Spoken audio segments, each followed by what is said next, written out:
এটা কি এরকম হতে পারে যে প্রথম দিকে আপনার ভয়ে তারা সত্যি কথা বলতে পারেন নাই?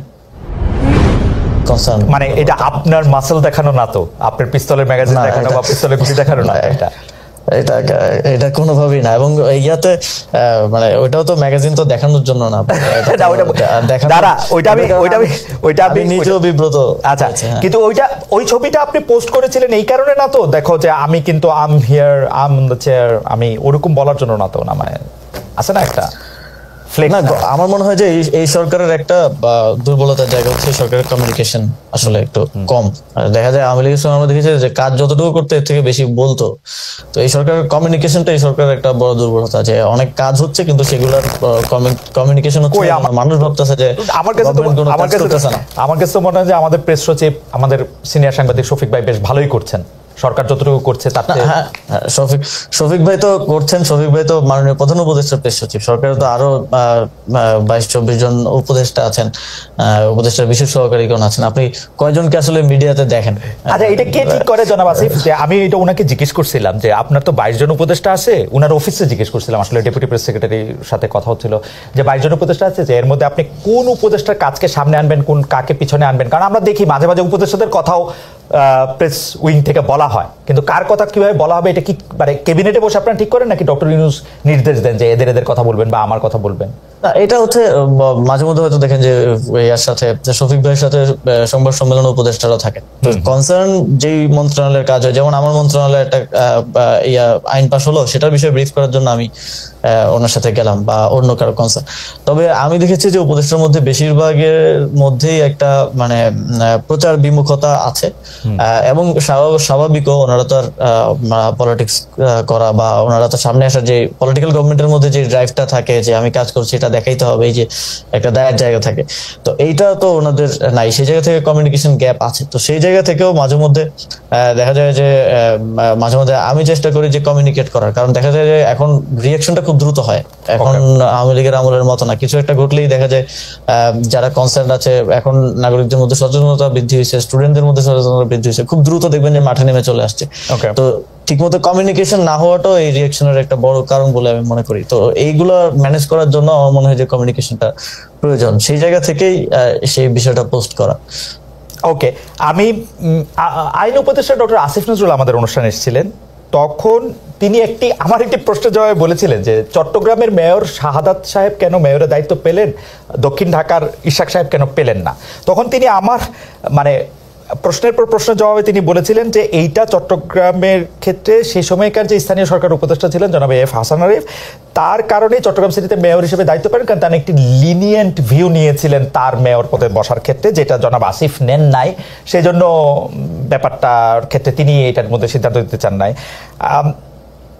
সার্বিকভাবে বিএনপির সিনিয়র নেতারা কিন্তু অভিযোগ করেন যে আপনি গায়ের জোরে আসলে জনাব ইশাককে বসতে দেন নাই। তো আপনি কি মনে করেন যে সপ্তাহ 10 দিন বা 15 দিনের জন্য জনাব ইশাক মেয়র হলে সেটা কি মানে আপনি এটাকে পার্সোনালি নিয়েছেন কিনা বা নিয়েছেন কিনা, মানে এটা আপনার গায়ের জোরের ব্যাপারটা আসছে? হ্যাঁ, প্রথমত খালেদ ভাই পার্সোনালি নেওয়ার তো এখানে সুযোগ নাই। এখানে এই ধরনের জনগুরুত্বপূর্ণ ইস্যুর সিদ্ধান্ত সরকারের সর্বোচ্চ পর্যায় থেকেই আসে, এবং এইখানে পার্সোনালি কোনো ডিসিশন নিয়ে তো আমি মানে নিজে ঝুঁকি নিতে চাইবো না। তো এই বিষয়ে সিদ্ধান্ত উপদেষ্টা পরিষদ এবং ফর্মালি ইনফর্মালি উপদেষ্টা পরিষদ থেকেই মানে হয়েছে, এবং তখন আইনি জটিলতা ছিল অনেকগুলো, যেটা আপনিও জানেন। এবং তখন এই যেহেতু আমি এই মন্ত্রণালয়ের দায়িত্ব অন্য যে কেউ থাকলে তাকেও উপদেষ্টা পরিষদের সিদ্ধান্ত বাস্তবায়ন করতে হতো।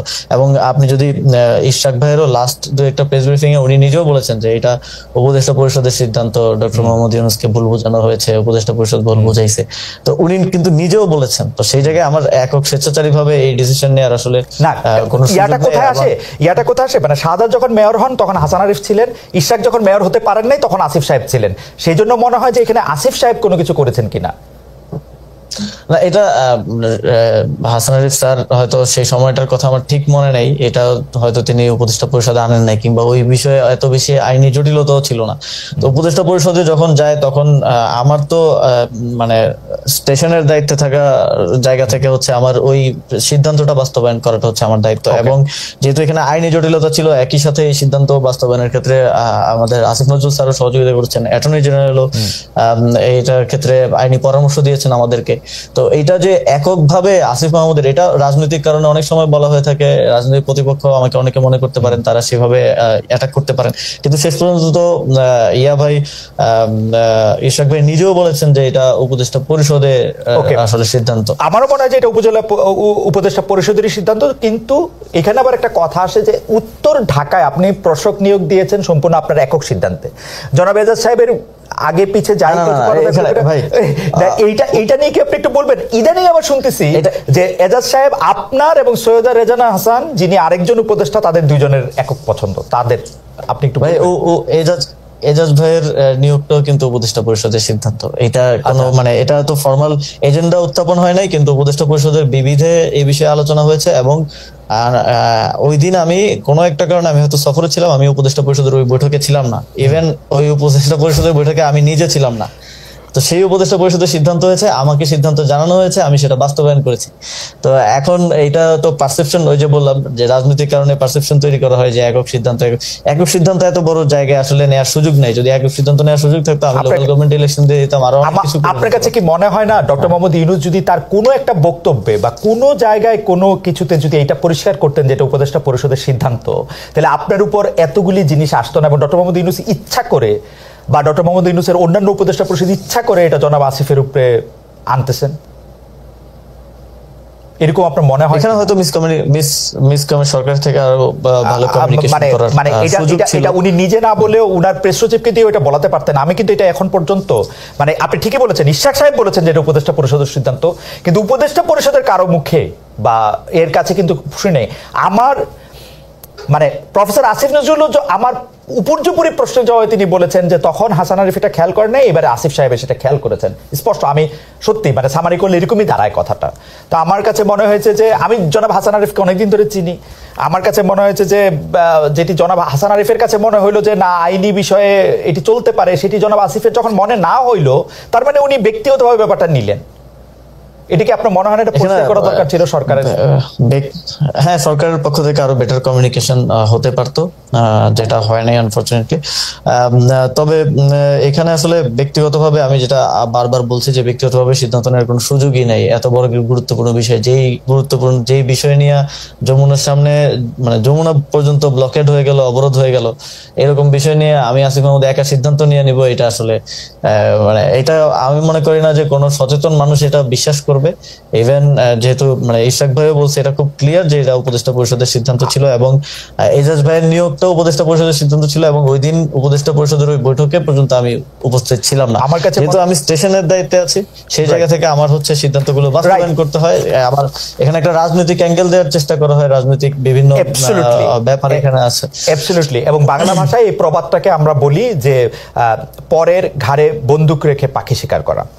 এখানে আমরা আমরা আমরা একটু আপনার কাছে আসি, সেইটা হচ্ছে যে সম্প্রতি মুরাদনগরে মানে ইনসিডেন্টালি আমি জনাব আসিফ মাহমুদ সচিব আপনার কাছ থেকে আরেকটু বেশি সময় আমি একটু চেয়ে নিচ্ছি, যে কারণ আমরা একটু আরো কিছু প্রশ্ন আপনার মধ্যে।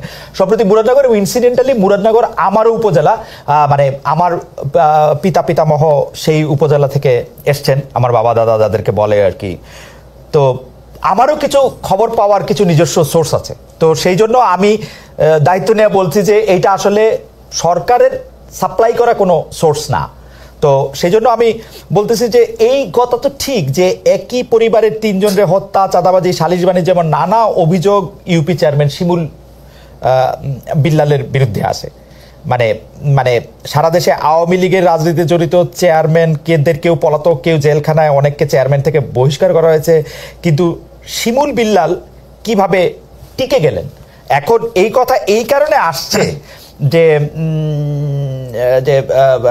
সরি শিমুল সাহেবের যে এইটা আসছে এরকম, সেইটার জন্য আপনার বাবা তাকে শেল্টার দিচ্ছেন, এবং আপনার বাবা তাকে শেল্টার দিচ্ছেন যে ক্ষমতা খাটিয়ে, সেই ক্ষমতার নাম হচ্ছে আসিফ মোহাম্মদ সজীব ভুঁইয়া।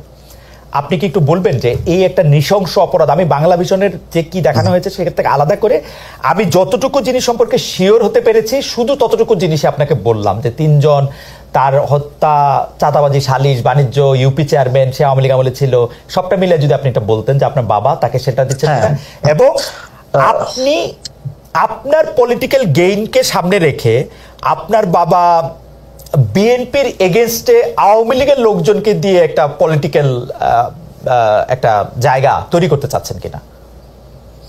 আচ্ছা, প্রথমত হচ্ছে এই যে আমরা এই সরকার দায়িত্বে আসার পরে, তখন হাসানের স্যার দায়িত্বে ছিলেন স্থানীয় সরকার বিভাগে, তখন পৌরসভা, জেলা পরিষদ, উপজেলা পরিষদ, সিটি কর্পোরেশন, এই সবগুলো হচ্ছে ভেঙে দেওয়া হয়েছিল অধ্যাদেশ জারি করে এবং পরবর্তীতে পরিপত্র জারি করে। কিন্তু ইউনিয়ন পরিষদ ভাঙা হয় নাই। ইউনিয়ন পরিষদ ভাঙা হয় নাই এই বিবেচনায় যে এতগুলো ইউনিয়ন পরিষদে পরিচালনার মতো যথেষ্ট পর্যাপ্ত মানে প্রশাসক দেওয়ার মতো পর্যাপ্ত অফিসার আমাদের আসলে ফিল্ড পর্যায়ে নাই, সেই কারণে ইউনিয়ন পরিষদ ভাঙা হয় নাই। এবং ইউনিয়ন পরিষদের ক্ষেত্রে যারা পলাতক ছিল,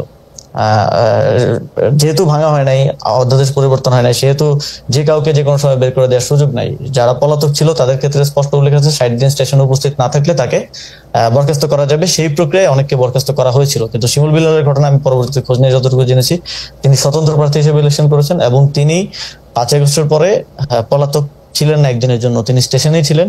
তো নিয়ম অনুযায়ী আসলে তাকে করা হয় নাই। এবং এই যে একটা রিপোর্টে বলা হয়েছে যে সব ইউনিয়ন পরিষদ চেয়ারম্যানদেরকে অপসারণ করা হয়েছে, এটা সম্পূর্ণ মিথ্যা। এই সংক্রান্ত ইউনিয়ন পরিষদ অধ্যাদেশ তখন করা হয় নাই, তখন অ্যামেন্ডমেন্টও করা হয় নাই এবং পরিপত্র জারি করা হয় নাই। ইউনিয়ন পরিষদগুলো আগের মতোই বহাল ছিল, শুধুমাত্র যারা পলাতক ছিল, স্টেশনে ছিল না, যাদের বিরুদ্ধে অনাস্থা এসেছে, আইন অনুযায়ী তাদেরকে অপসারণ করা হয়েছে। আপনি কি বলতে চাচ্ছেন যে জনাব শিমুল বিল্লাল আওয়ামী লীগের রাজনীতির সাথে জড়িত ছিলেন না?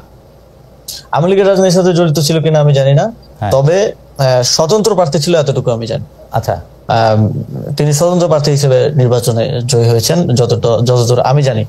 এবং শেল্টারের বিষয় যেটা বলা হয় যে ওই যে একটা ছবি দিয়ে হচ্ছে বলা হয় যে শেল্টার দেওয়া হচ্ছে, ওই ছবিটা কিন্তু ওই ঘটনারও আরো অনেকদিন আগের।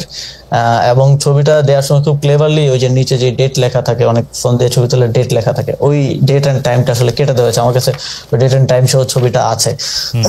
তো এখানে একটা পারসেপশন তৈরি করা হয়েছে এই জায়গা থেকে। তো ঘটনা আমি স্থানীয় প্রশাসন, পুলিশ সবার সাথে কথা বলে যতটুকু জেনেছি, এই ঘটনাটা যেদিন ঘটে এবং বাদীর স্টেটমেন্টও আমি পেয়েছি যে যিনি ভিকটিম তিনিও বলেছেন যে আগের রাতে 2টায় ওইখানকার যিনি বিএনপির উপজেলা যুগ্ম আহ্বায়ক এবং ওই ইউনিয়ন পরিষদের সাবেক চেয়ারম্যান, তার বাসায় ওই বৈঠকটা হয়, যে বৈঠকে আসলে হত্যার বা হামলা করার সিদ্ধান্ত হয়েছিল। শাহ আলম, তিনি কিছুদিন আগে অ্যারেস্ট হয়েছেন। ওই বৈঠকে এখন যাকে আওয়ামী লীগের চেয়ারম্যান বলা হচ্ছে শিমুল বিল্লাল, তিনিও উপস্থিত ছিলেন। ওই বৈঠকে ওই ওয়ার্ডের মেম্বার উপস্থিত ছিল, ওই এলাকাবাসীর যারা মাথা আছে সবাই উপস্থিত ছিল। রাত 2টা বাজে বৈঠক হয়। এইটা কিন্তু হচ্ছে বাদীর স্টেটমেন্ট, আমার কাছে স্টেটমেন্ট অডিও রেকর্ড আছে। এটা বাদী নিজে বলছেন যে ওই বাসায় বৈঠক করে হত্যার সিদ্ধান্ত হয়। এবং প্রথম 15 দিনের বক্তব্য যদি দেখেন, ভিকটিম ফ্যামিলির কোথাও আমার নাম কিংবা আমার বাবার নাম নাই। এবং যেই ব্যক্তি এই ঘটনায় তার স্ত্রী হারিয়েছে, 2 সন্তান হারিয়েছে, তার স্টেটমেন্ট আছে, ছোটখাটো মিডিয়াতে এসেছে, যে তিনি বলছেন যে তাদেরকে এই ঘটনা ঘটার পরে বিএনপির নেতাকর্মীরা তাদের বাসায় যান, তাদেরকে নানাভাবে চাপ প্রয়োগ করেন, কুপরামর্শ দেন, উপদেষ্টার বাবা এবং উপদেষ্টার নাম মামলায় অন্তর্ভুক্ত করতে বলেন, কিন্তু তারা সেটাতে আপত্তি দেন এবং সেটা তারা করেননি।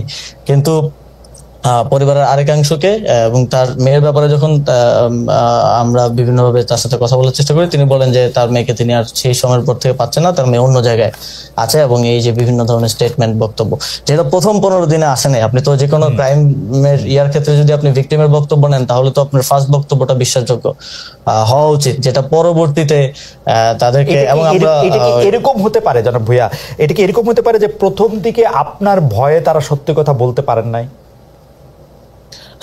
আমার ভয় তো প্রথম দিকে যদি আমার ভয়ে না বলতে পারে, পরে কিভাবে তাহলে বলতেছে? অনেক কষ্টের সাহস এটা। এবং না, এখানে যদি যার স্ত্রী মারা গেছে, যার 2 সন্তান মারা গেছে এবং উনি সেখানে থাকলে উনিও হয়তো মারা যেতে পারতেন। তিনি বলছেন যে তাদেরকে চাপ প্রয়োগ করা হয়েছে। এই ভিডিওটা আছে, আমি প্লে করে আপনাকে শোনাতে পারি। যে আচ্ছা। তাদেরকে চাপ প্রয়োগ করা হয়েছে, তাদেরকে কুপরামর্শ দেওয়া হয়েছে যেন তারা আমাদের নাম অন্তর্ভুক্ত করেন, কিন্তু তারা সেটা প্রাথমিকভাবে রিফিউজ করেছেন। ওকে তার নিজের স্টেটমেন্ট আছে। ওকে